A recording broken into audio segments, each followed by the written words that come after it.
Countries around the world have shut down to curb the spread of the coronavirus. But in South Korea, people are starting to come back out on the streets. Starting in late February, South Korea was reporting a sharp increase in coronavirus cases. With over 5,000 infected, they were registering some of the highest numbers of confirmed cases in the world. But then something changed.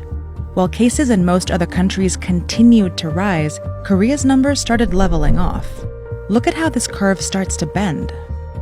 It indicates that Korea managed to contain the spread of the virus early on. And they were able to do it because they learned a valuable lesson a few years ago, when they fought a different coronavirus outbreak. In South Korea, the Middle East respiratory syndrome, the death toll on the rise, aggressively trying to contain the deadly outbreak. The government was caught completely off guard. Authorities are still trying to track down and isolate anyone who may have been exposed. In 2015, a Korean businessman returning from the Middle East developed a fever, a cough, and eventually pneumonia. He went to several health facilities for a diagnosis before finally testing positive for MERS, or Middle East Respiratory Syndrome, caused by a coronavirus. By that point, his movements had created a chain of transmission that became hard for officials to trace. They didn't know who was infected or where they had been. It lasted less than 2 months, but it was a big panic in South Korea. Altogether, the virus infected 186 people and killed 38 in South Korea, the highest of anywhere outside of the Middle East. The government declared an end to the outbreak in 2015. Citizens can relax. The virus no longer poses a threat. But they didn't stop planning. We got many lessons learned, the importance of the diagnostic test, and we need basic infection prevention measures. The lessons all came into play when the next outbreak took hold in the country. On December 31st, 2019, China reported the first case of the coronavirus. In the following weeks, as the outbreak started spreading across the world, South Korea only had 30 confirmed cases of the virus.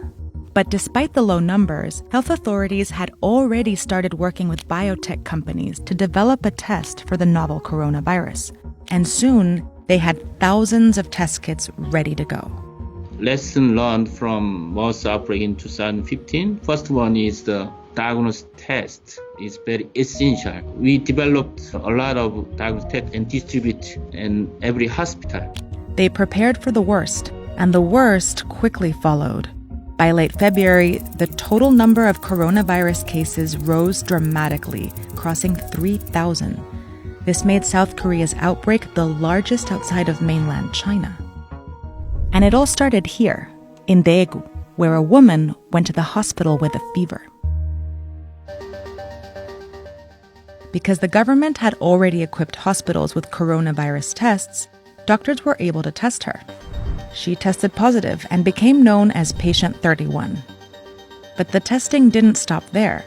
While she was sick, Patient 31 had gone to a megachurch where she sat with a congregation of hundreds for more than an hour.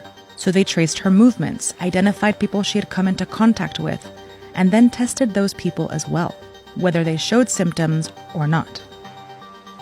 Many of them also tested positive, so they were quickly isolated and treated at home or at a center.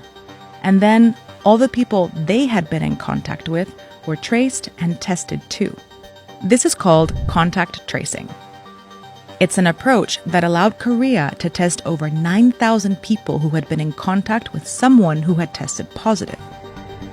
After Daegu, Korea ramped up testing around the country. Private and national healthcare systems joined forces to set up a mostly free testing effort that includes more than 600 locations that screen as many as 20,000 people per day.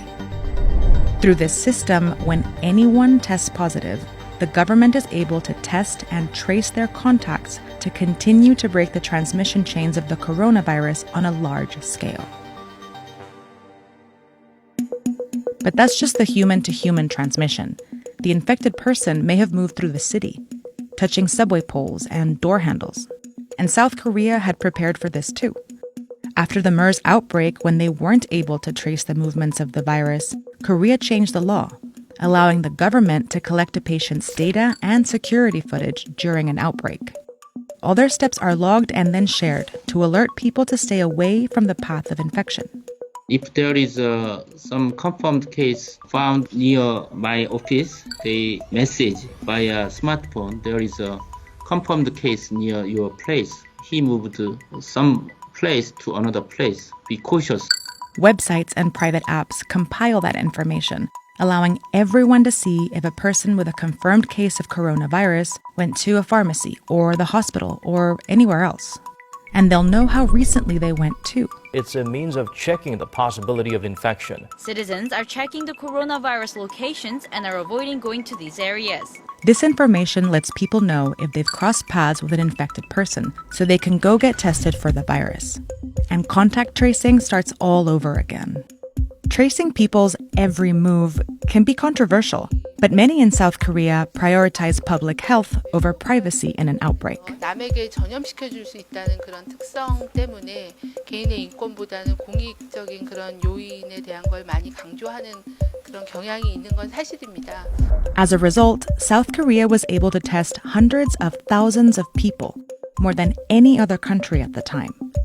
And this made it easier for authorities to see the virus, to see where it's located and where it may be lurking. This ability to find and treat infected people has allowed Korea to avoid aggressive lockdowns. And it's helped bend the curve of the outbreak that started out dangerously steep. For now, Korea has turned a corner, but they continue to be prepared. We are very cautious to prevent the second wave. Every day is the kind of state of war. It's that kind of vigilance that has set Korea apart in the coronavirus pandemic. But it wasn't the only place to test people aggressively. Singapore, Taiwan, and other neighbors saw the benefits of widespread testing too. Now countries like Germany and the UK are starting to implement aggressive testing, and even the US, where the government has failed to provide adequate testing, is now scrambling to test more people. We know that we have to do more, and we continue to accelerate in testing. Korea's strategy of contact tracing might not be easy to replicate in countries with much larger populations. But the country's success with widespread testing still offers a way out for most countries that are stuck in lockdowns.